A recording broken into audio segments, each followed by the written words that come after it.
Good evening and welcome to tonight's Driver's Ed class. As we always do, this is time for you to sign in on your phone, sign in on the comment section of YouTube so we can see who's here.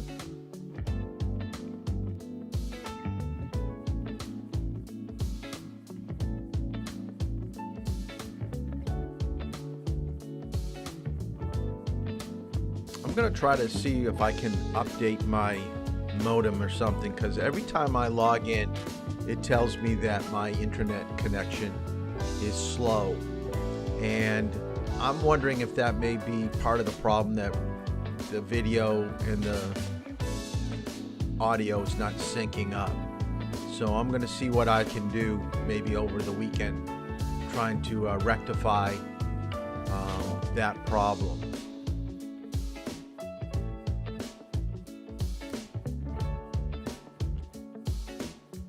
Sam, check your messages. I've been trying to get a hold of you by text message. You don't answer your text messages. You're one of the few people I haven't been able to drive with yet. I noticed on the screen here I've got some openings coming up. Saturday 10 and 11, Monday at 4, Tuesday 4 and 5. So at the end of tonight's class, if people want to sign or text me to sign up for those times, we'll try to schedule you in. If you have any study periods that you can drive, I know I've locked some of you into periods like tomorrow. I know I've got locked in a few people during their study hall. That is going to be helpful. And I noticed that there's a lunch and then a study.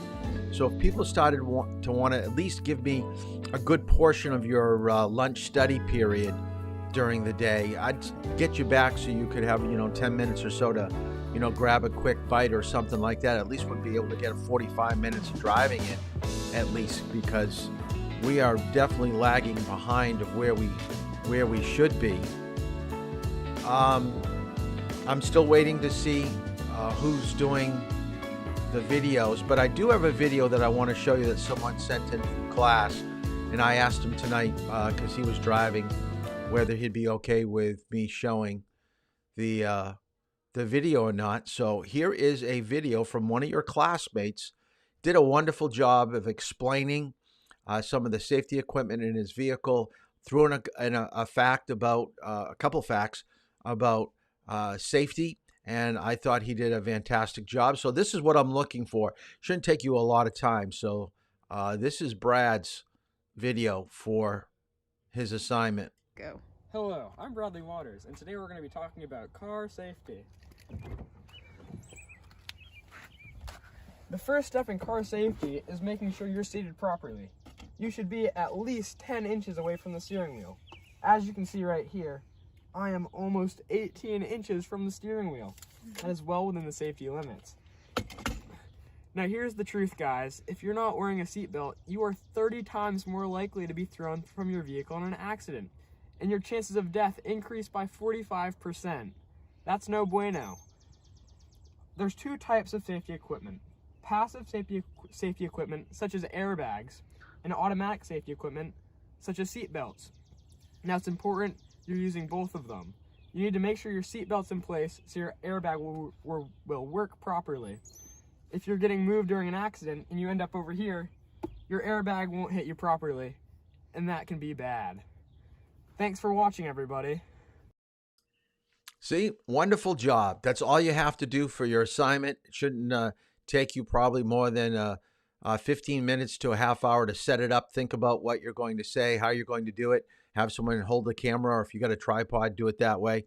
But very effective. Kudos. Give him thumbs up here on YouTube that he did a good job. I appreciate the time and effort that people put into the video. And I haven't checked with Daria, but I'll ask her because she's driving tomorrow. She did a radio ad, did a very good job. I'm going to ask if it's okay to share with the class what she did with the radio ad. So I always like creativity. I like kind of taking some of the concepts and principles that we're learning here in Driver's Ed and put it into real life situations. And Real life is trying to change people's attitudes and behavior. So posters, radio ads, videos, especially when it comes to safety equipment, I think it's a decent project to have. We're going to do something like that with alcohol too, but we'll talk about that a little bit. Job. Look at that. Nice job someone put up there. Awesome. All right, let's get right into tonight's topic. We didn't have enough time to talk about turning and signaling last night, so I want to kind of piggyback on what we talked about yesterday and finish up where we should have been, finishing up on turning and signaling. Now, this is mainly from the manual. This is not from the textbook. What we had yesterday's class was chapters 6 and 7, which dealt with targeting, target path, line of sight, path of travel, and vision.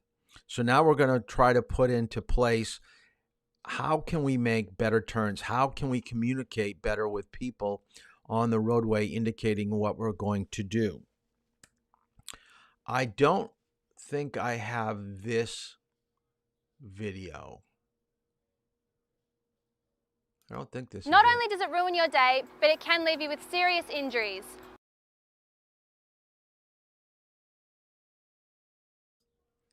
Actually, that's the video that I wanted last night. That's the video on airbags. Maybe I'll show that a little bit later. All right, turning and signaling. What I want you to write down in your notes, so we've got a lot of notes, at least at the beginning part of class. I got some videos that you won't have, just watch, and you really don't have to take too many notes during the video. But these PowerPoints, I do want you, anything that has a number assigned to it. So right here, we talk about 20, 30 seconds. This is the distance that you should be looking up ahead. I do want you to write this down and remember it for the midterm. And whether you have looked through your notes or your indicator of what we're going to be covering in class, you do realize that next week we'll be more than halfway done driver's ed, the classroom. So next week we will be having a midterm. We're going to be at the halfway point next Wednesday, but I don't think I'm going to do the midterm till Thursday. I'm going to use Wednesday's class to catch up on everything that we're supposed to be up to. So midterm is going to get pushed to Thursday, but that next Thursday is the halfway point when we go into Thursday's class. So this is something that's going to be on the midterm. 20, 30 seconds up ahead, you should be looking for spots like we talked about last night. We're looking for pedestrians. We're looking for signs. We're looking for potholes. We're looking for traffic that may be inching out from a stop sign. Anything that's going to cause us to change our position, our speed when we drive. Part of what we talked about last night was positioning out on the roadway. We talked about the different quadrants around your vehicle. We could split the car in half. We've got the front of the vehicle, we've got the rear of the vehicle, and then we've got 3/4 in each section. We've got left front, right front, then we've got left rear, and right rear.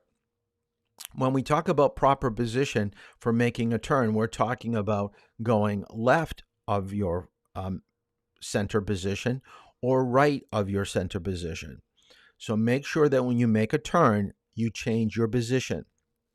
You should not be in the center position of your lane or to the right if you're making a left-hand turn. It helps people know what you're doing. You cannot trust directionals. So beyond looking at someone's directional, you're looking at what they're doing with their speed. You're looking what they're doing with their position in conjunction with what they're doing with their directional. So let's talk about, when do you put on your directional? This is up for debate, but what we have found for most people, 3 to 4 seconds is enough time.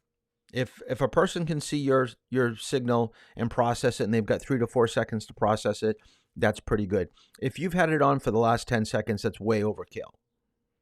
Now, if we were to break that down into distance or feet, what you want to do is to signal your intention about 100 feet in town, 500 feet on the highway. So in your notes, what I want you to write down, 100 feet is usually the distance between 2 telephone poles. So if you know where your turn is, find the telephone pole that's right there on the corner, come back a little bit. That's when you put your signal on. Now on the highway, 500 feet basically comes down to the last sign that you may have seen on the highway. So the last sign on the highway, throw your directional on, and you're going to be fine. So check your mirror. Whenever you're making a turn, check your rearview mirror. If you want to check your side mirror, depending on which way you're turning, that's helpful, especially in the city where there's bikes and scooters and things off to the side. Look into your blind spot area, so quickly over your shoulder slightly in town making a turn. Now, you don't have to write down these last two bullets, but I have found that making turns slow, and we talked about balance of a vehicle, making a turn that is done slowly is going to be much easier to maintain your vehicle when you're coming out of the turn. So a right-hand turn, it comes down to around 5 or 10 miles per hour, because if you're pushing around 12, 14, 15 miles per hour on a right-hand turn, you're going to cross the center line. So the faster the turn, the wider the turn usually is. The slower you go, the more control, the tighter you can turn the wheel, and the more accurate you're going to be staying in your lane. Now, a left turn, because it is a little bit wider, you can go slightly faster, but when you do have traffic, you've got to remember you must yield to them, so you must stop before you make your left-hand turn. As I said earlier, when you go for your driver's test, turns are going to be a big indicator of how well of a driver you are. The balance of your vehicle, the smoothness of your vehicle tells a lot about how much driving that you've done. I mean, if you're nervous, that's going to come into play too. But I know the minute I get you guys in the car for the first time and I ask you how many hours you've driven with your parents, I basically know after the first 2 or 3 turns really what you've worked on or really how much you've understood and you have as a foundation in driving. I can tell right off. Right off. 2 terms I want you to write down, gap and hole. A lot of times when we think we're pulling out in front of other vehicles, we just think about, is there enough room to get into? But I want you to use these 2 terms as a guide of determining when you can go out in front of other vehicles. So a gap is a space between vehicles. A hole is a space between clusters. So a hole is much larger than a gap. So there's less risk of things bad happening. So we know we're supposed to be about 4 seconds behind cars when we are following them. So think about it. If the car you're at a stop sign making a left-hand turn and you see cars that are coming towards you from the left, if you think the space between those 2 cars is 4 seconds, you don't have enough time to cut in to make your left-hand turn. Now, if there's a cluster of cars and you can see that there's maybe 6 to 8 seconds between cars, you could probably make that turn because you're definitely not going to get too close with the second vehicle that's going to be coming towards you. Scanning checks, very important at intersections. Even if you don't think anything is there, you're trying to build a habit of scanning the roadway where there could be conflict. So when you see traffic lights, stop signs, major roadways, you're always looking left and right to make sure that people are doing what they're supposed to do. So, as we said earlier tonight, when you pull out in front of somebody, it's more than just understanding, do they have their directional on? You've got to write down these 3 things. When turning out, you have to determine, is the person making the turn in front of you? So do they have their turn signal on? Have they changed their speed? Have they changed their position? You've got to say yes to all 3. If you're kind of iffy, questioning whether they're going to actually they could make a turn beyond you. So if you're making a turn at a stop sign and you're looking at traffic and you see traffic coming towards you from the left and they've got their right turn signal on, they could be turning just beyond you. Because as I said earlier, some people put their directional in like 10 seconds before they need it. That 100 feet, a lot of people do not even put into practice. They either don't use their turn signal or they put it on way, way too early. Some of the problems with turning, when we look at people that have problems with turning, they definitely go way too fast into turns. I'd say the majority of problems would probably be speed. Couldn't find the turn to the last second, so they put a late directional on. There may be some over or understeering, so they haven't really mastered the skill of turning the wheel with the speed that they're going to make an efficient turn. Some of you may communicate the wrong intention, like we said last night. Can't find the turning area, or you may have left the directional on after your turn. So these are all situations that would be an indicator of someone making a bad turn. I do want you to write this down. This is not question 96. The old state manual that we had around about 2 years ago, I liked it so much better than the manual that you have right now. But what we had at the very back of the old state manual was sample questions. We had 100 sample questions, and this was question number 96. And the question was, when must you use your turn signals? And the answers could be one of 7. So I want you to write down, you always use your turn signal when you make a lane change. You always use your turn signal when you turn at an intersection, going left or right. You use your turn signal when you enter or leave an expressway, on ramps and off ramps. If you pulled over to the side of the curb, let's say that you started to cough and your eyes started to water and you couldn't see the road very well, you're going to either pull over to the side of the road, which would be the next situation, or the first one, pull away from the curb after you regain your composure and you can see the road well enough. Now, there are 2 that I include here that wasn't in the state manual, but they do require you to do on your state exam. You should always use your turn signal when you park. Parking requires an indicator of, are you parking left or are you parking right? When you do backing, like backing into a parking spot, backing out into the road, backing, it's a good idea to have your directional on.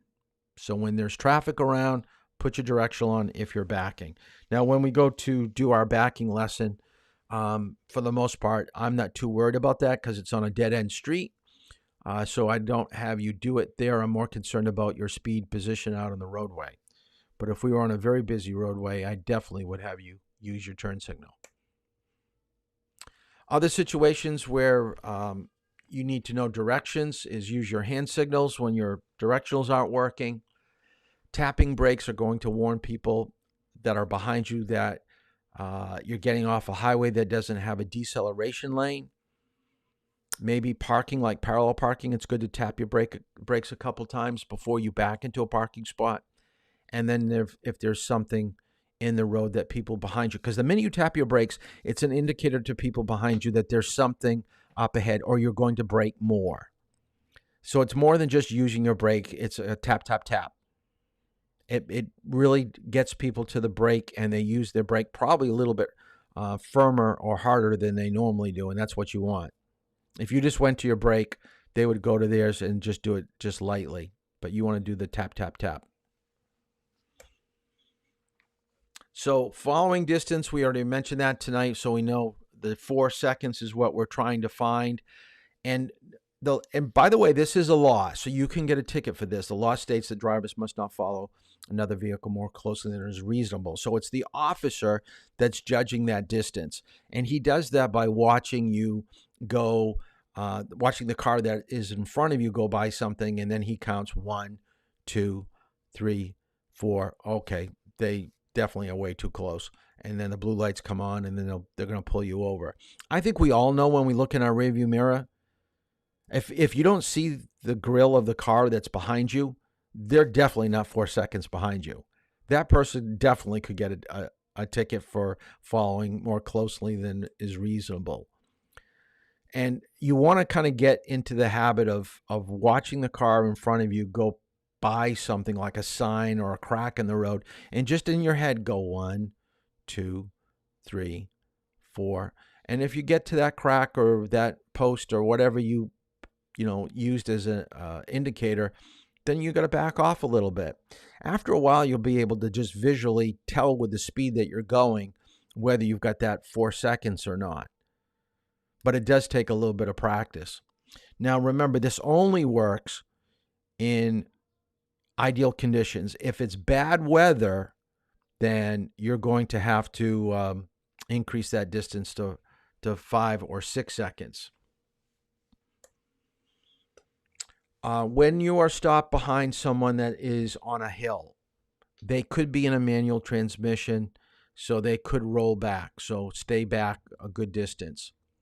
Now, when you're on level ground, let's say at a stop sign or a traffic light, you should stay back so you can see their tires touching the ground. You don't want to get too close. At crosswalks, I think it's reasonable to stay back at least 10 to 15 feet while someone's crossing, because when you get closer, it could be a little bit uncomfortable. I know some of you let go of the brake a little bit, the car moves. That's going to really kind of freak people out. If you're only 3 or 4 feet away, they're going to think that you're going to run them down. 500 feet following distance from a fire truck.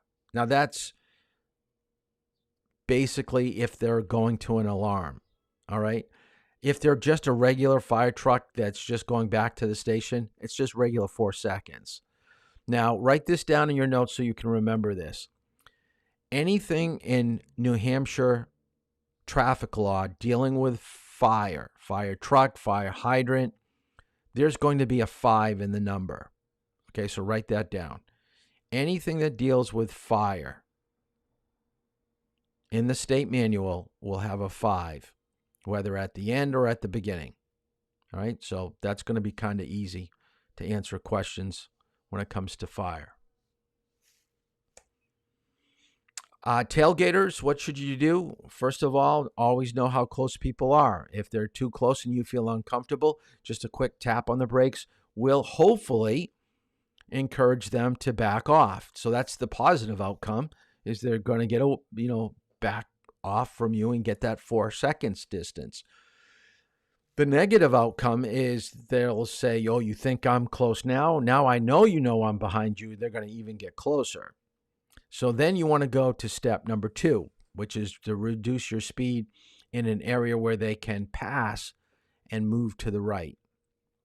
Now remember, you're only doing that in places where they can safely and legally get by you. Now, if there is no place for them to pass, double yellow, hills, curves, or whatever, just pull over the side of the road as far as you can and just stop, let them go by you, and then get back out on the road. It is stressful when you have people too close. And I know, and you know, I believe you know, that if you were to, let's say, see an animal come out in front of you and you kind of freak out and hit your brakes just a little bit harder than normal, it will be their fault if they hit you. But that doesn't do you any good, meaning that you're no longer going to be able to go to where you're going. You're going to have to pull over the side of the road, call the police, deal with an angry person that just hit you. You're going to have to deal with an insurance company. You're going to be without your car for a while. So it's a hassle to get hit. So you never want to get hit, even if you're not at fault. It never really turns out as a positive. There's always negatives associated with being hit. Nothing ever really good happens from being hit. Now, the first interval that we have up here, we already talked about tonight, and this is looking ahead. And we talked about target pass and looking for a target last night. So I want you to continue on with your notes with how far you should be looking and what you should be doing in a certain time interval. So 20-30 seconds is looking up ahead. Within 15 seconds, you should be looking for potential problems. And the more that we drive, the more you're going to see me pointing things out to you up ahead. I want you to start doing the judgment and reasoning of what we need to do rather than relying on me. So once we get around our 4th or 5th hour, I'm going to let you determine what to do up ahead. But right now, for most of you, I'm going to tell you, slow down, stay behind a vehicle, how to handle a bicycle, how to handle potholes. But eventually, you better take the lead and start showing me that you see these things and you know what to do. Within a 5 to 15 second period, we call this the response time. So you're kind of laying out in your mind, you're picking out maybe 3 or 4 things in order, the nearest, and then the second, then the third nearest, then the fourth, the furthest back. You're in your mind, you're thinking, okay, here are the 4 things I got to deal with, and this is how I'm going to handle it with speed and position. So sometimes you'll be braking and moving to the left. Sometimes you'll be speeding up and going to the right. Sometimes it's just maintaining your speed and staying in the middle, but just keeping an eye on something that could potentially go wrong, like maybe a dog breaking away from a person that's walking them on the leash, because you can see the dog's pulling the owner. And you're thinking, geez, I wonder if the dog just gets loose. Well, what am I going to do? And you've got to be thinking about those type of things. Anything that's less than 3 seconds. Now, I know it says 3-second following distance. I should say 4. I haven't been able to change this slide. It's not very easy to change it. I've got to find the original PowerPoint and go in and change it and then put it back into it. This is a PDF. But less than 3 seconds is the crash zone. If I ever use the brake with you, it's probably because I think we're in a crash zone where something really, really super bad is going to happen. And if I don't intervene with braking on my side, then it could really get ugly real quick. But don't feel bad. I mean, it's usually because I can't speak out what I want you to do. If I can't tell you what I want you to do in enough time, then I'm going to use my brake. I don't ever, well, I shouldn't say I never. I usually don't put in my notes after you're done driving that, I had to use my brake for this person 2 times, 3 times. I usually don't write those things down unless it's really super bad situation, like almost being hit by a car or a pedestrian. Because I know that for the most part, we deal with it right at that moment, and we learn from that, and then we move on. And I sometimes don't even remember the next time you come out driving with me that we actually had to deal with something. This is one thing that we will not do in driver's ed, so you're going to have to do this with your parents or out on your own. I never take you out and say, we're going to drive around today until we pass somebody. Everybody's going to work on lane changes. I had someone today work on lane changes. She did a wonderful job making lane changes. A lane change and passing are really one in the same, except you're starting in one lane, going to a different lane, and then coming back. With a lane change, you're starting in one lane, moving to a different lane, but staying there. You're never coming back. So I practice lane changes with you. We don't practice passing. Now, if we have a situation where we can legally pass and it's prudent to pass, I most definitely will have you do it. But it's not something I've got in my schedule of things for you to do. So just remember, it does take extra skill and judgment, definitely more difficult at night, and it does take about 10 to 20 seconds to pick up speed and pass a car and get back to your original lane. So you have to have a good judgment of oncoming cars or how fast the car you're passing is going. So it takes a little bit of extra skill. Biggest thing about passing is if you have any doubt about doing it, you probably shouldn't. You should always check your passing lane. So that's checking your rear view, side view mirror. Check your blind spot, then signal. Move over to the lane that's to the left of you because you're always going to probably pass on the left. Every once in a while on a multi-lane highway, you can pass to the right. Keep up your speed when passing. You should probably go about 10 miles faster than what the car you're passing is traveling. So if they're going 55 and you just don't want to go the speed limit of 55, you want to go slightly faster, you're going to have to go 65 to get by them and then get back to your 57, 58 that you wanted to travel at. So always, in this I will test you on this last bullet, when do you move back to your original lane? You can only move back to your original lane when you can see their headlights in your rearview mirror. So when you look in your rearview mirror and you pass the car and you see both headlights, the whole grill, then you can move over without making a head check. So signal before moving back, and then you have to get back into your lane within 200 feet of any oncoming car. So we're talking about two-way traffic. We're not talking about being on a highway. You should realize that passing is allowed on the right. if there's enough pavement to allow it. So make sure if the car in front of you is turning left, you don't want to go onto the soft shoulder. You don't want to run the risk of ripping or popping a tire by going off the edge, because that's where you're going to find, nails and glass and debris. And just the drop off is deep enough that when your tire comes back on, there's a chance that you could rip it. So I wouldn't leave the pavement. Stay on the pavement if you're going to pass somebody that's turning left. One-way streets like in Dover and Durham, you can go left to right, right to left for making lane changes. And then, of course, multi-lane highways, as we said. When is passing not allowed?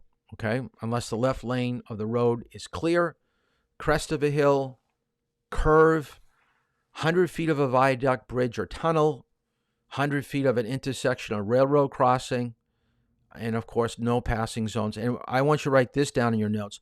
What side of the road do you think no passing zone signs are? Are they on the right side of the road or left side of the road? Am I trying to trick you? 95% of your signs are to the right side of the road. There are only a few signs, and this is one in case. A no passing zone sign, which is a shape of a pennant. A pennant-shaped sign is a no passing zone sign. It's located on the left side of the road, and it also marks the beginning of a solid yellow line. And we'll talk more about lines a little bit later. I don't know if we'll get through that today. Lane usage. If you've got 2 lanes on a highway, stay to the right. That's for slow moving, easiest flow of traffic. Left should always be used for passing. If you're on the Spalding that has 3 lanes, or on 95, right side is for slow, middle is for the smoothest flow of traffic. And then, of course, left is for high speed and passing. The one thing that I want you to write down in your notes, because we're so close to Massachusetts, Massachusetts wants the left lane only for passing. A lot of people go to the far left lane and they stay there. You will get pulled over by the Massachusetts State Police if you stay in the left lane. That is only going to be used for passing. So you don't want that happen to you. Lane changes, I want you to write this down. The state uses the acronym SMOG, S-M-O-G, and the acronym SMOG stands for signal, mirrors, over the shoulder, check, and then go. Now, I've written it down a little bit differently. So the 4 steps of SMOG is directionals, check both mirrors, rear view and side view mirror. The third thing you need to do is check your blind spot, so you're looking over your shoulder. That's where your chin just goes to your shoulder. And remember, your side mirror doesn't allow you to see everything that's off to the side of your car. That's why you got to look over your shoulder. And lastly, you move to the other lane. Now, you have 3 options when you move to the other lane. You can either increase your speed, which I highly recommend. Think of a lane change like a game of tag. You don't want anybody getting closer to you, so you see them in your rearview mirror, but they're kind of far back from you. Because if you maintain speed or slow down, they're going to get closer. But if you increase speed, you're going to increase following distance. So most of the time, I would say a little bit of an increase of speed on a lane change. But if there's nobody in your rearview mirror, side view mirror, on your blind spot check, just maintain speed. That's fine. Now, when you make your blind spot check and you see someone is next to you, that's when you're going to be slowing down, letting that person get a little bit further up in front of you before you move over to the right or to the left on a lane change. And do not come in directly behind somebody on a lane change. You want that distance, that following distance, to be adequate enough that if they were to hit their brakes, and remember, you're doing lane changes usually either on the highway or in town. So if they see something in town that you can't see when you're looking and moving over, they're going to brake quickly, and now you're going to have to brake quickly. So stay back. Don't get right on their back bumper when you make a lane change. Make sure you have that, at least that 4-second following distance. All right, so that gets us through turning. All right, so let's talk about sign signals and pavement markings. Now, I told you that there's going to be a quiz tonight. So let me see if I can find where it is, because I have it here. There it is. All right, let me get up here. So get out a blank piece of paper. I am going to give you 8 minutes. Okay, you've got 8 minutes to do this quiz. All right, so read it. And I want you to fill in those 30 blanks. All right? So you've got 8 minutes. Go to it.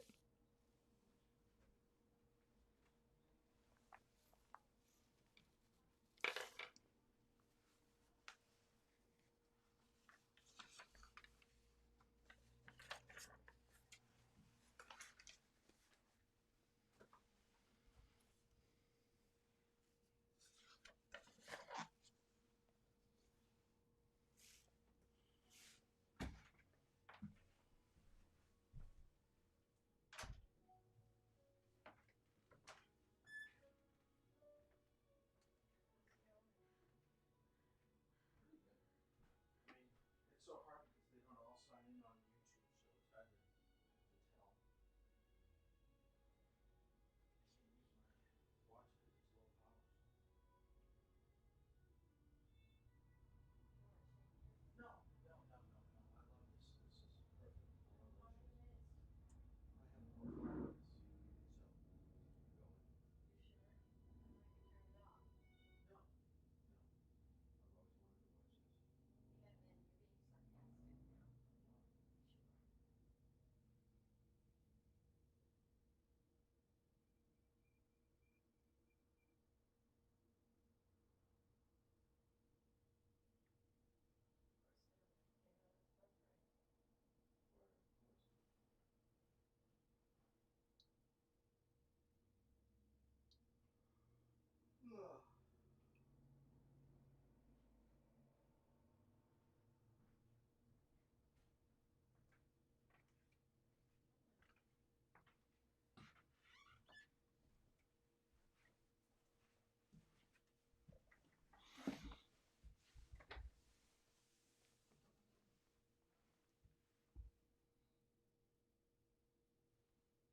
going. No, no. I've always wanted to watch this. Could be because I had a. It said here that I had a low internet connection, which seems kind of funny. Like we said,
I've got my polar.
Okay, only a few more minutes.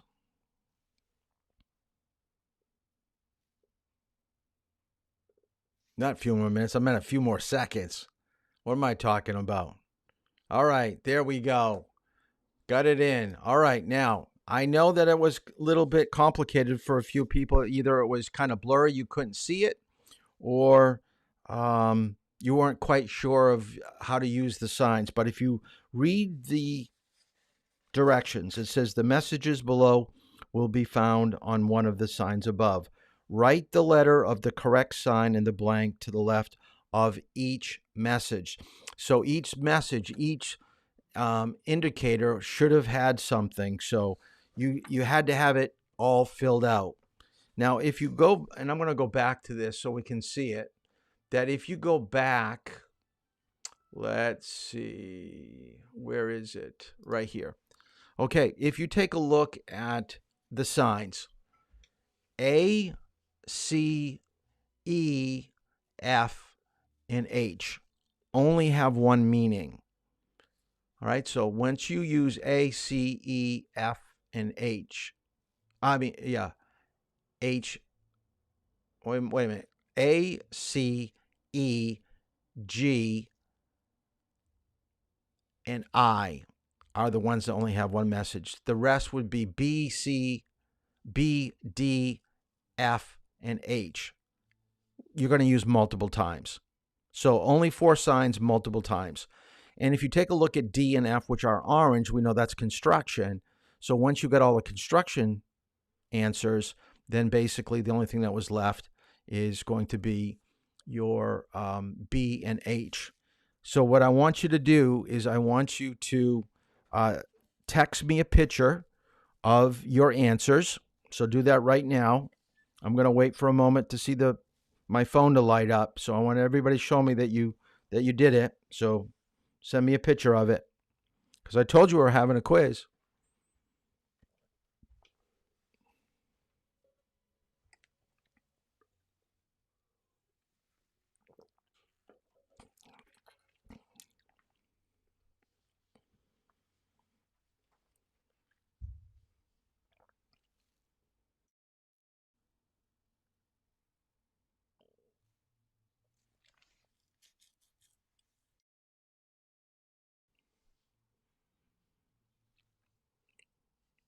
They're coming in slow.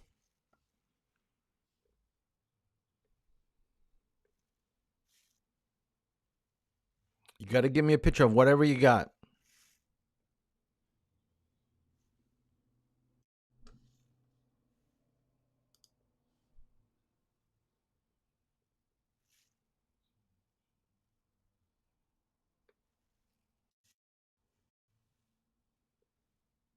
I don't care how well people did. It doesn't matter how well you did. How do you know you didn't do well? I don't care how well you did. This is a pop quiz. This is not for a grade. This is just to see that you're doing what I ask you to do. Put it that way. I'll be more upset if I don't get a picture from you than getting something that you haven't done. So I want to see what people have done.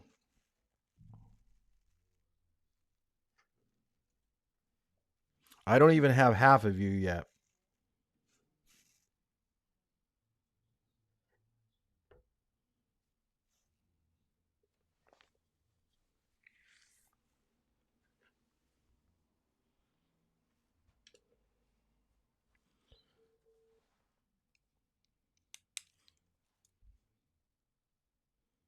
Okay, I'm going to tap it off right now. I'm looking at my phone. It says 8:17. So I am not going to take anybody else's picture after 8:17 right now. All right. So the last person, last person is Lucy. That's the last person around 8:17 that I got. All right, now I'm going to give you the answers. All right, so let's kind of go through this. Number one was 35 miles per hour. That is H. That is a law. 2, which is bump, that is a warning. So that's B. 3. Now I'm getting more people. Okay, hold on. I got to move it up. All right, that's it. 3 is B, dead end. That's a warning. Detour is D. 5, detour 1,000 feet is F. 6, divided highway ends is B. 7, do not enter is G. 8, do not pass is H. 9, end of construction is F. That's construction. 10, flagman 500 feet. That's D. Hill is a warning. That is B. 12, left turn is a white sign. That's a law that you've got to turn left at the traffic light. No parking anytime is H. 14, no passing zone is C. 15, no turn on red is H. That's a law. If you see the word no, it's probably going to be on a white sign. So no U-turn, that's H. Pass with care, that's H. So 17 is H. 18, road machinery ahead is D. 19, road narrows B. 20, slippery when wet is B. 21, soft shoulder is B. 22, speed limit. 35 is H. If you got 23 wrong, shame on you. That's A. 24, stop ahead is B. Stop for school bus up ahead, that's B. 26, stop here on red is H. 27, truck route is H. 28, two-way traffic is B. 29, wrong way is I, and 30 is yield, which is E. So like I said, I really don't care what you got for a score. Let me get out of here. I'm more concerned that you kind of just listen to what I ask you to do and just try to do it.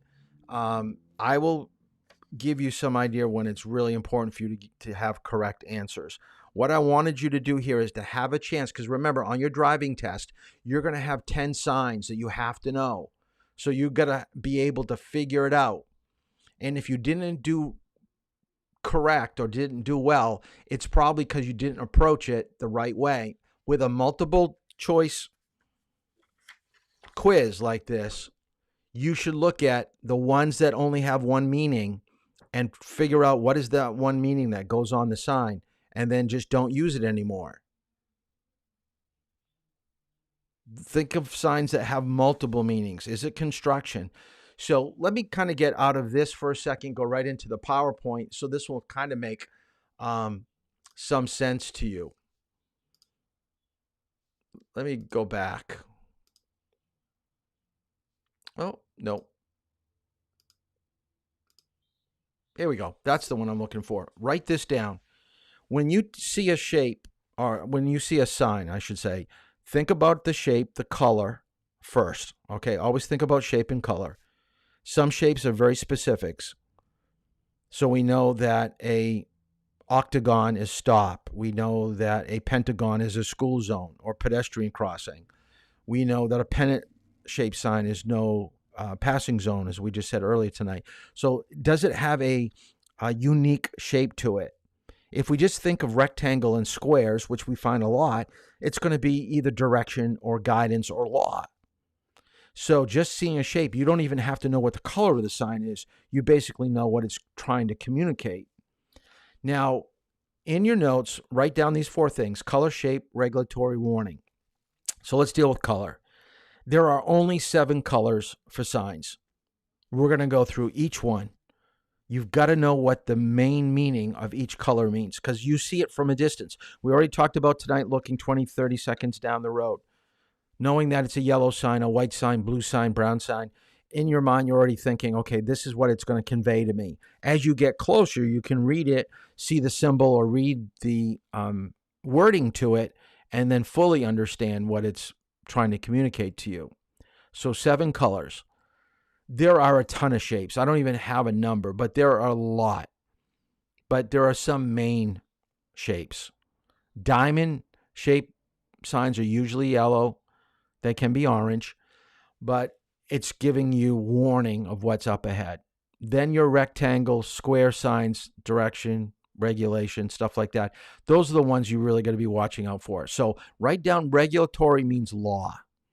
So anytime you know that the sign is telling you to do something, it's a law. And if you don't do it, you're probably going to get a ticket. Now, every other sign is just giving you information. It's just a warning sign. It's warning you that there's lodging up ahead. It's warning you that Route 16 is up ahead. It's just giving you information about what to expect. You either can take it or leave it. Doesn't mean that you have to really pay that much attention to it, because it may not mean anything to you. You live on that road. You don't have to look at that sign anymore. You know it's Route 16. But when you're driving in an unfamiliar area, then all these shapes and colors are going to mean a lot more to you, because you don't want to break a law. Of all the different colors, what is the color that is the most important to pick up? And by far, it is the red sign. Okay, red. Stop or prohibition. Prohibition means don't do it. So don't do it would be do not enter. Don't do it means wrong way. Stop means stop. Now, if you take a look at the picture up above, it's a picture of a stop sign, and it has a white line, which we call the stop line. So a question a lot of people have is, why isn't the line at the sign? Or vice versa. Why don't we move the sign up to where the line is? Well, that's a very good question. A lot of times they put the sign where you can see it the best, so it may not be right even with it. Sometimes they put the line where you have a good vantage point of seeing traffic coming from either direction. So here's the question. You have a sign, you have a line. Should you stop, in this case, at the sign and then move up to the line, or can you drive right up to the line?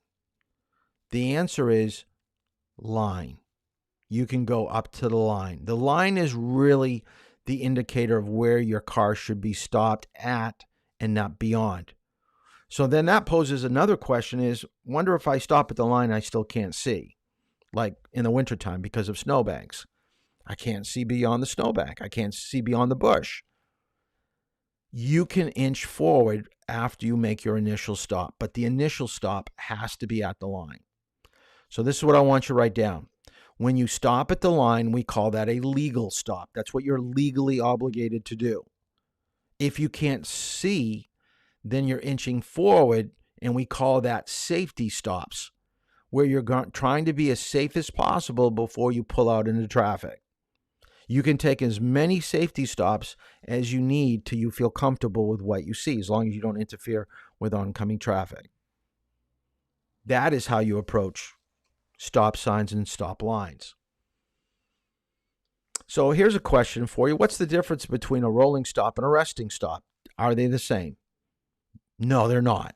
They're furthest from the truth of being the same thing.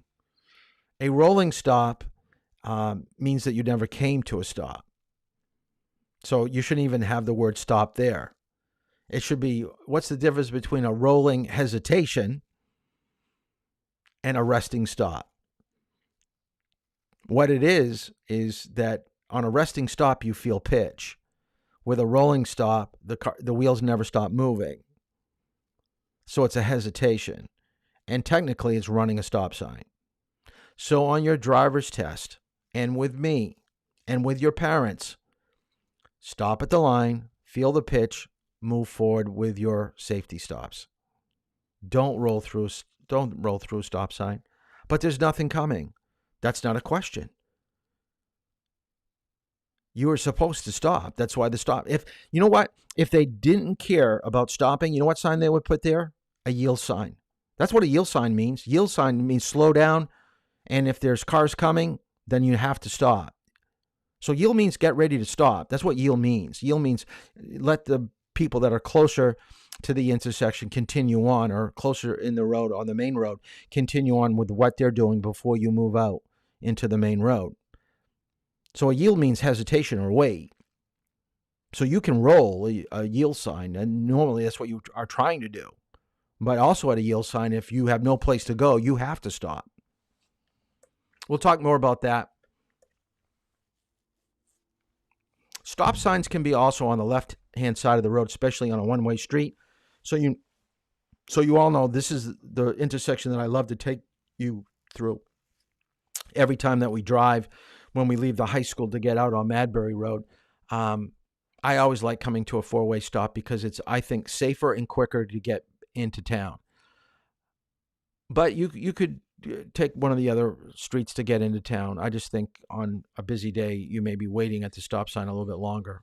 When you come to a four-way stop, which this is, the longest you will be waiting is you're the fourth one to go. Think about that. You've got 4 stop signs. You're at one of them. So 3 people go before you, then you go. That's not much of a wait. You come to a stop sign and the people to the left of you have no stop sign. There could be 20, 30 cars coming in either direction. You're there for a while. So you're going to start figuring out when you start driving, okay, what is the quickest and the best way for me to get around town, to go places and do things? And you're going to learn some of these interesting, quirky little things of how to, get to where you're going a little bit quicker and safer. So this is what I want you to write down. Next color we're going to go over is white. Okay? Now, this will impress your parents that you're learning something in driver's ed. So do this tonight after we're done. Ask your parents, how many different components or different categories of white signs are there? And there are 3. Your parents will say, white signs? It's just a white sign. And ask your parents, well, what does a white sign mean? And it's so funny. You ask anybody what a white sign means, they're going to probably give you a speed limit. Oh, it means you got to go 30 miles per hour. Speed limits are white signs. You got to go 30.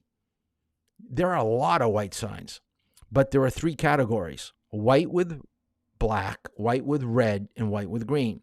You probably never thought of this. You never probably even noticed it. So let's break this down, okay? The first one, white with black, means you have to do something. The example that we have in the picture is you've got to go 35. That's the speed limit. That's what they want you to do. The sign at the top, white with red, is telling you not to do something. It's telling you no parking. Now, white with green is guiding you to what you're able to do.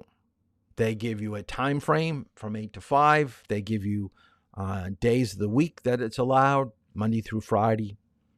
So technically, on Saturday, you can park there all day. Technically, you could park there all day Saturday into Sunday. But once Monday comes around, you better have your vehicle moved by 10 o'clock. Because from 8 to 10, you've used up your 2 hours of parking. And if you're there at 10:30, you're getting a parking ticket.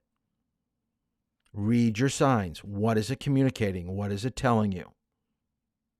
All right, you get a lot of information. So white with black, white with red, white with green. Next color, blue. Motorist services. The most common one is handicap, because in front of every single municipal building, private building, you have handicap parking. Now, when you are on the highway, we get to see other types of signs. We get to see lodging, gas, food, all those different things that are helping you as a driver get you to where you want to go. The nice thing with phones now and GPS, it's giving you all this information. You don't even have to see the sign. You just tell your GPS, tell me what the nearest gas station is, and it gives you directions right to it. I mean, that's where technology's taking us now. But back when your parents and grandparents were driving, learning to drive, it's reading signs and understanding what it's trying to communicate. Next color, yellow. Now, here we have 2 categories of yellow signs. We have the general, what we call canary yellow, general warning, which is a regular yellow sign. And then we have a neon yellow. It has a kind of a greenish tint to it. Those deal with schools and crossings. So write that down. A yellow sign can be broken up into general information or general warning signs telling you what's up ahead. Like up ahead, there's a stop sign up ahead. Up ahead could be slippery when wet with motorcycles if it's raining. So it's giving us very specific warnings of what to expect. But the neon is only for crossings, only for schools. And it's usually going to be on a diamond-shaped sign or what we call a pentagon. Pentagon, 5 sides. And that's the picture that we have down below. School zones, here we've got 2 color signs. So we've got a warning. Okay, it's telling us that it's a school. So they're using the traditional pentagon shape. So it's just saying it's a school. And it's indicating the speed. Now, notice that on the one to the left, it dictates the time. And this is what we're going to learn next week, but we might as well look at it right now. 45 minutes before school opens, 45 minutes after school closes, the speed limit is 10 miles below what's normally posted. So the speed limit on Town Hall Road is 35. So during those times, Monday through Friday, you have to go 25, 10 below the posted speed limit. If you're on 155, going from Lee to Dover, past Mohermit, the speed limit is 40.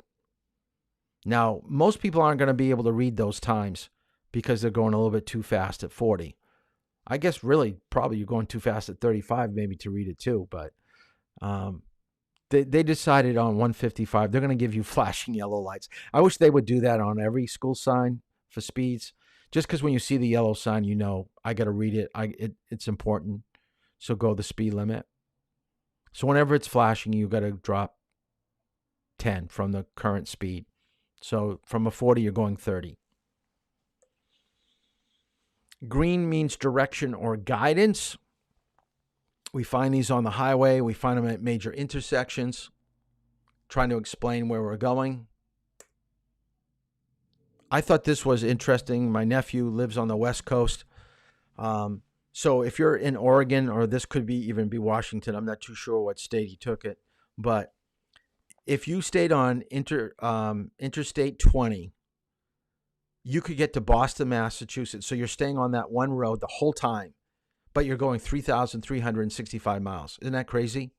That's going to take you some time. That's a little bit of driving. All right, that's a long haul.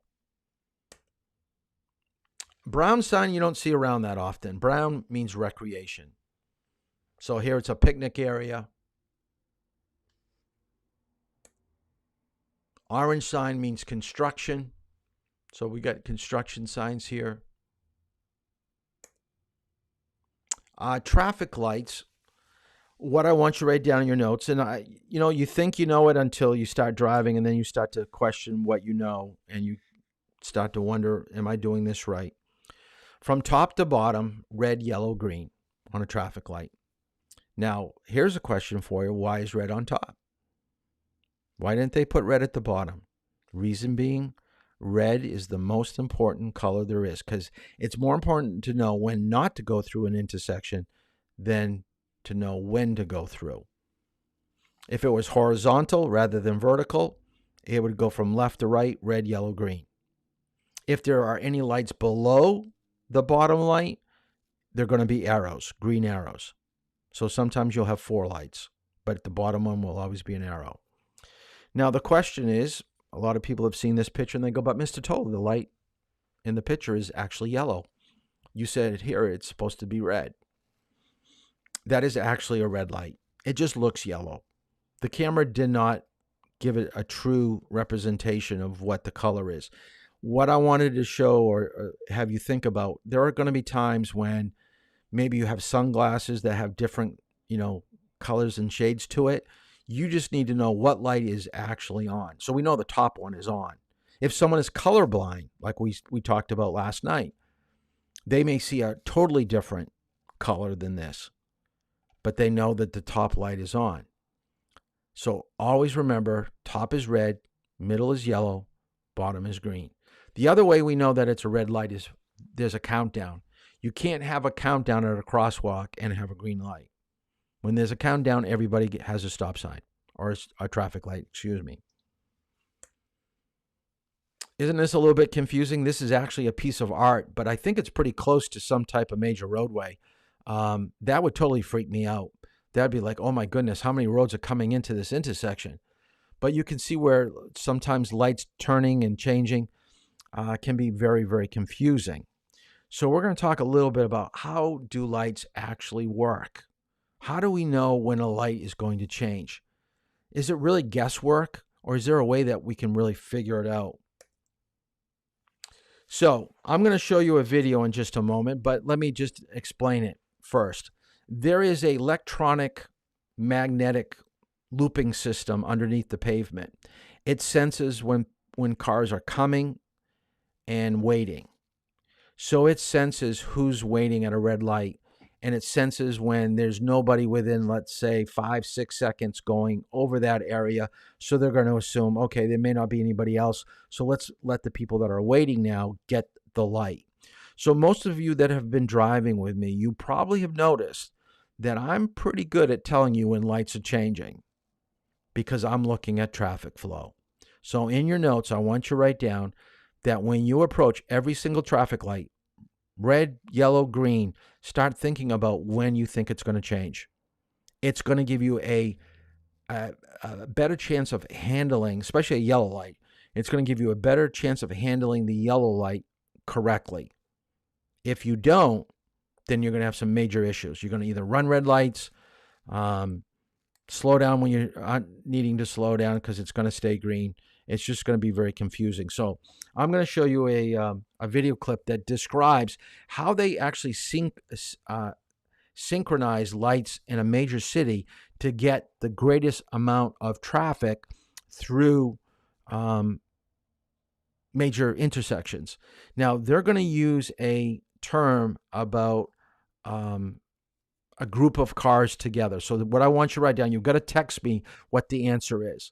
Okay, they're going to give you a term of a group of cars that are traveling together. All right, so think about that. There's a group of cars that are going together. You got to tell me, text me the answer of what it is. I want to see who's still listening to tonight's class.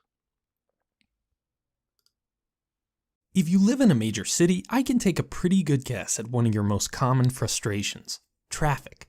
In city driving, the journey is rarely better than the destination. In most cases, we just want to get where we're going. Traffic is not just frustrating, but it has consequences to the environment as well. All those idling vehicles have an impact on air quality. When you're stuck and sitting behind a long line of cars, it's easy to let your mind wander over solutions to our traffic woes. But traffic management in dense urban areas is an extremely complex problem with a host of conflicting goals and challenges. One of the most fundamental of those challenges happens at an intersection, where multiple streams of traffic, including vehicles, bikes, and pedestrians, need to safely, and with any luck, efficiently cross each other's paths. Over the years, we've developed quite a few ways to manage this challenge of who gets to go and who gets to wait, from simple signs to roundabouts, but one of the most common ways we control the right-of-way at intersections is the traffic signal. I'm Grady, and this is Public Works, my video series on infrastructure and the human-made world around us.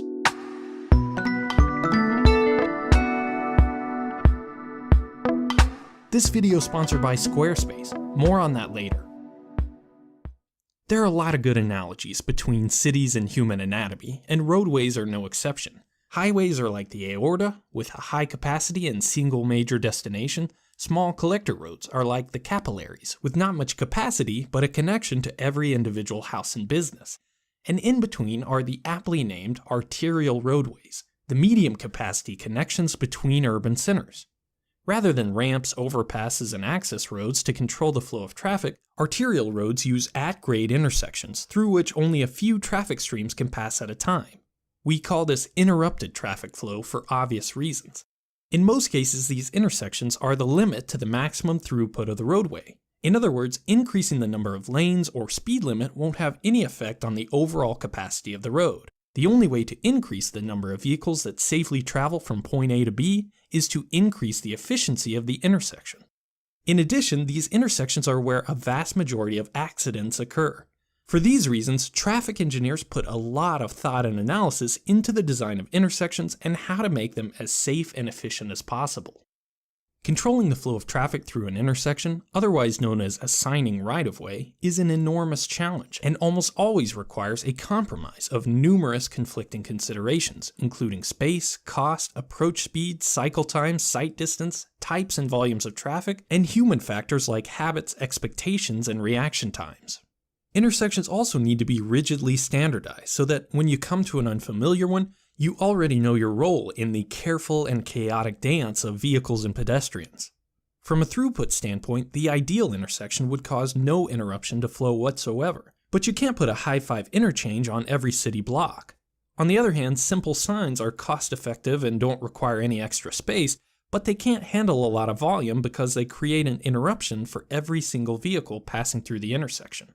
You can see why traffic signals are so popular. They aren't a panacea for all traffic problems, but they do offer a very nice balance of the considerations we discussed before: relatively low cost, minimal space requirements, and the ability to handle large volumes of traffic with only some interruption.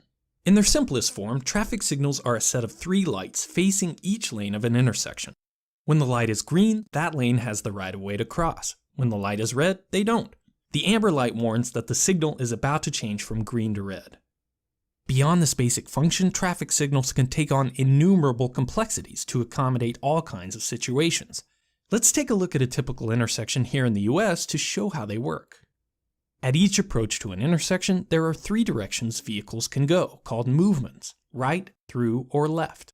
Right and through are usually grouped together as a single movement, so a typical 4-way intersection has 8 vehicle and 4 pedestrian movements. These movements can be grouped into phases of the traffic signal. For example, the left turn movements on opposite approaches can be grouped into a single phase because they can both go at the same time without conflicts. Traffic engineers use a ring and barrier diagram to sketch out how different phases of the signal are allowed to operate.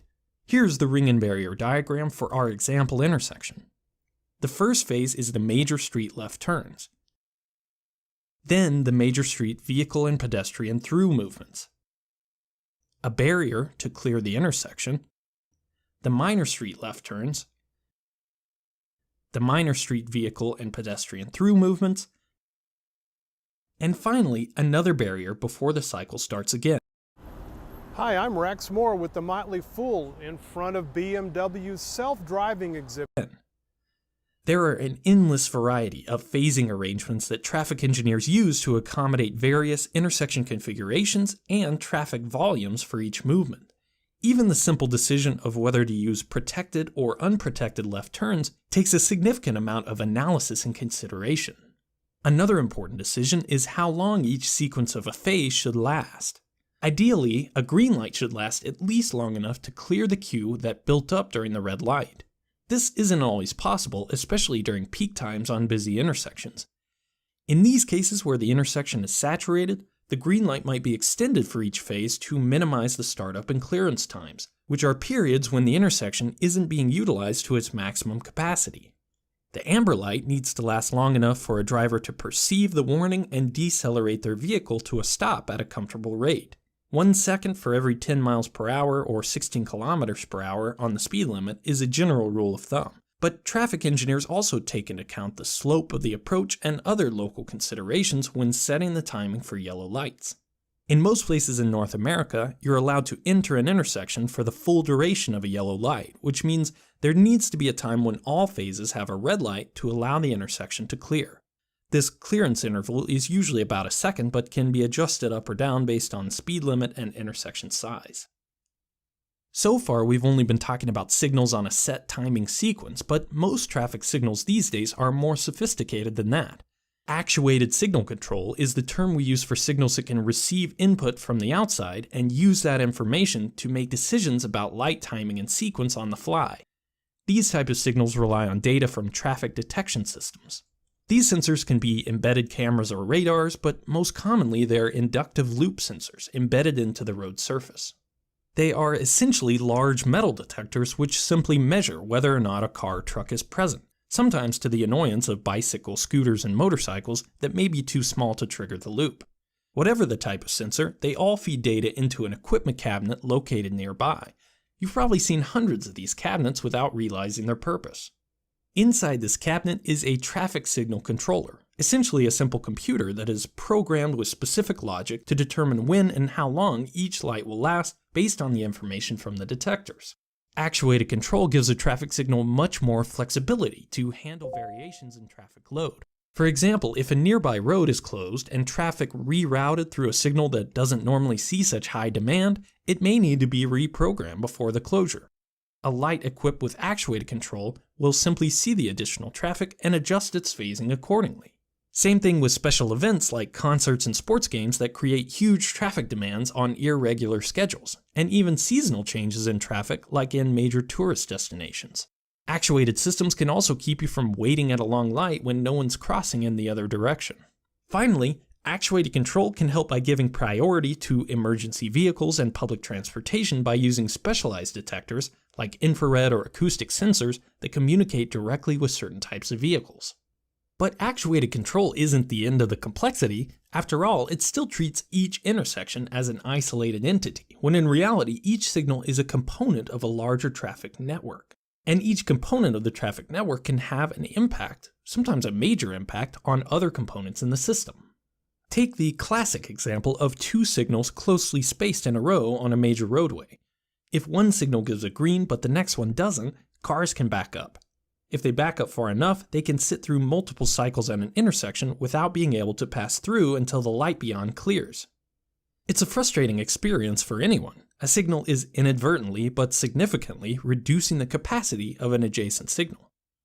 One solution to this problem is signal coordination, where lights can not only consider the traffic waiting at their intersection, but also the status of nearby signals. This is a very common configuration on long corridors with relatively minor but frequent cross streets. The signals on the major road are timed so that a large group of vehicles, called a platoon by traffic engineers, can make it all the way through the corridor without interruption. This type of signal coordination can significantly increase the volume of traffic that can pass through intersections, but it really only works on stretches of road that don't have other sources of traffic interruptions, like driveways and businesses. If the platoon can't stick together, the benefits of coordinating signals mostly gets lost. The obvious next step in efficiency is coordination of most or all the signals within a traffic network. This is the job of Adaptive Signal Control Technologies, or ASCT. In adaptive systems, rather than individual groups of lights, all the information from detectors is fed into a centralized system that can use advanced algorithms like machine learning to optimize traffic flow throughout the city. These type of systems can dramatically reduce congestion, but they're only just starting to be implemented in major urban areas. As sensors become more ubiquitous and computing power increases, traffic management may slowly but surely be relegated from civil engineers to software developers and data scientists. On the complete opposite side of centralization, many believe that self-driving cars are the next revolution in traffic management. If every vehicle could communicate and coordinate with every other vehicle on the road, interrupted traffic control could eventually become a thing of the past. But don't get your hopes too high. In dense urban areas, traffic congestion is often self-limiting. Especially during peak times, for every one person on the road, there are many more at work or at home waiting for the congestion to clear up before they head out. This latent traffic demand means that any increase in capacity will quickly be filled up with more traffic, bringing the congestion back to the same level it was before. Katera was really formed because this industry is so ripe for change. However, Okay, so let's kind of go over a couple of things that they talked about in the video. You can see that traffic flow is going to be dictated by that magnetic sense system indicating that you're either coming or waiting.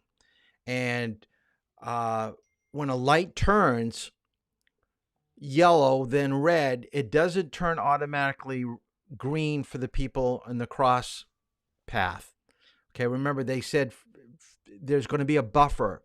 So in your notes, I want you to write down about a buffer of about 1 to 2 seconds. So as you go through that yellow light, if you just see it turn red up above your eyes, you're going to still be okay. It's not going to be green for people for about another second or two. So that's one thing I wanted you to get away from that video. Let's see if we can squeeze in just a few more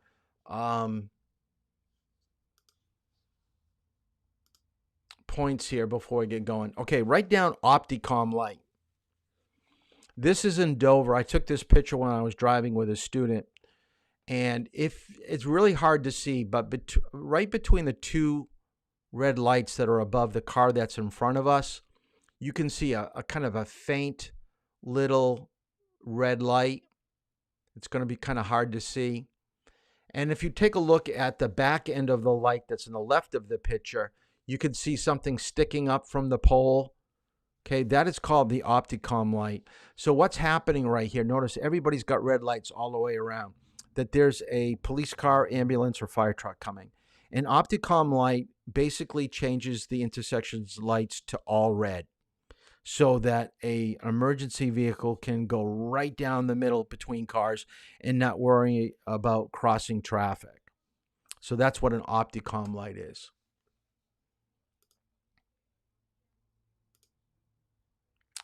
Turning right on red. I don't have the video for this, but I want to talk about this. I want you to realize that in all 50 states, turning right on red is legal. Now, it may be illegal in some cities across the board, meaning that no matter where you travel in like Washington, D.C., you probably cannot turn right on red. But if you're in like Virginia or North Carolina, North Dakota, every state has right on red unless posted otherwise. And the way that you want to approach this is that you want to stop first. Just because you can turn right on red doesn't mean that you don't have to stop. Part of the correct, part of the terminology, the word stop is there. But what you need to do is 3 things. So I want you to write this down. Before you turn right on red, you need to stop is your first thing. Second is look for a sign to see if it's illegal. Third thing is look for crossing traffic from the left. So you can't turn right on red and cut people off. You can only do it as if you can move onto the road that you're turning onto without interfering with the flow of traffic. If it looks like you're going to cut people off, you got to stay stopped and wait for another opening. All right. And by the way, most people got the answer right to the question in the video, so it made me feel pretty good about that. I'm kind of looking at my phone right now as things are coming in, so that's a good thing. Just locked up on me.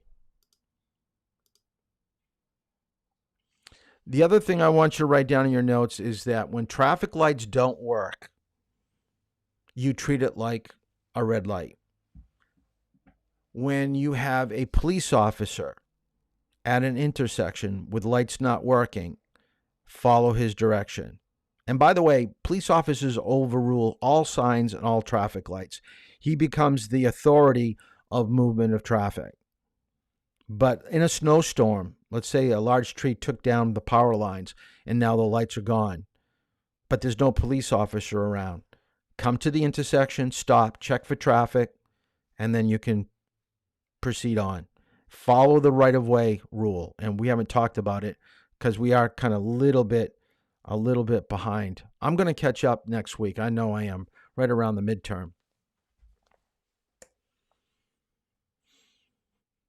When lights turn green, if you're the first one going through, there should be a slight hesitation. Okay, a slight hesitation before you go through an intersection. So you're the first one at a traffic light. The light turns green. Look left, look right. That's the hesitation you're doing. You're making a check left and right, and then you're going. If you see that traffic is still trying to run through a red light, you're staying at your green light until they cross through. You do not want to get T-boned. You do not want to get hit when the light turns green and you're the first one going through. Remember, a green light means that it's safe to go through after checking. It doesn't mean you have an automatic safety. It just means that be cautious, look, and proceed on. Lights turning yellow. This will be the last thing that we talk about tonight. When a light turns yellow, you have two choices. You can either stop for it or go through, and it's all based upon how close you are to the traffic light. The closer you are to the traffic light, the more likelihood you're going through. The further back from a traffic light that turns yellow, the more likely you're going to stop for it. Now, there's going to be an area where it could almost go either way, and we call this the point of no return. So what I'd like you to write down, point of no return, is as you approach a traffic light, you find something that's off to the side of the road and you say to yourself, at the speed that I'm going, let's say that the speed limit's 30 and you're going 28, and you say, if I get to that white sign, I know I don't have enough distance at 28 miles per hour to stop. So if I get to that white sign and it turns yellow, I've already made up my mind. One of the worst things you can do on a yellow light is to have indecision. Because as you're going, should I go? Should I stop? Should I stop? Should I go? You're getting closer and closer, and it's going to be more difficult to do the right thing. So you want to kind of take away that indecision by finding a point and saying, I'm going to live with what I believe to be correct with my stopping distance that I have left. If I get to that point, I'm going through. If I'm in front of it, further back from it, I'm stopping. All right. And when you do make that decision, make sure that people behind you have an idea of what you're doing. Okay. Because the people behind you, you see the light turns yellow, you think stop, they see yellow, they may be thinking go. They're going to go through. Then you're going to get hit from behind. That's when you're going to have some serious issues. And usually around your third, fourth, fifth time out, we're going to spend more times around traffic lights. First couple times, we really don't do many traffic lights, but the more we drive, the further in our 10 hours we get, then the more that we're going to encounter that. So I think this is probably a good place to stop. I want some of you weren't able to finish your homework, which was chapter 3. I really want you to send that in to me tonight. So chapter 3 in responsible driving, and remember to read section 6. This by far is probably one of the more important topics that we go through in driver's ed, because it puts some meat onto the rules and regulations that we have to follow. And now you're going to know a lot more information than probably your parents do about how lights change and the different colors of a white sign or the different categories of a white sign. So we're really going to deepen your knowledge of traffic law and technique for turning, which we talked about a little bit earlier tonight. Now, back to the drive times, because this is going to be important. I've already given 10 o'clock away on Saturday, so I only have 11 o'clock open. I have 4 o'clock on Monday, 4 o'clock on Tuesday, and 5 o'clock on Tuesday. So please feel free to text me later tonight. Remember your drive times tomorrow. I've got Cooper driving. I've got Dasha driving in the morning. I've got some of you scheduled tomorrow afternoon. So remember your drive times. We'll see you at the high school. If you have any availability to drive during lunch and that study period, tomorrow or Monday or Tuesday, say, I'll give up most of my lunch and my study to drive. That will help us out. So that's good. That's it for tonight. So continue to do your homework. Some of you are really good, and a lot of you are not very good. So we're going to have some issues when it comes to the midterm next week, but we'll cross that. Josie, okay, you want 4 o'clock on Monday? I just saw it came across my screen. So all I've got is 4 o'clock on Tuesday and 5 o'clock on Tuesday and 11 o'clock on Saturday. So send me a text and we'll get you in. All right. Have a good weekend.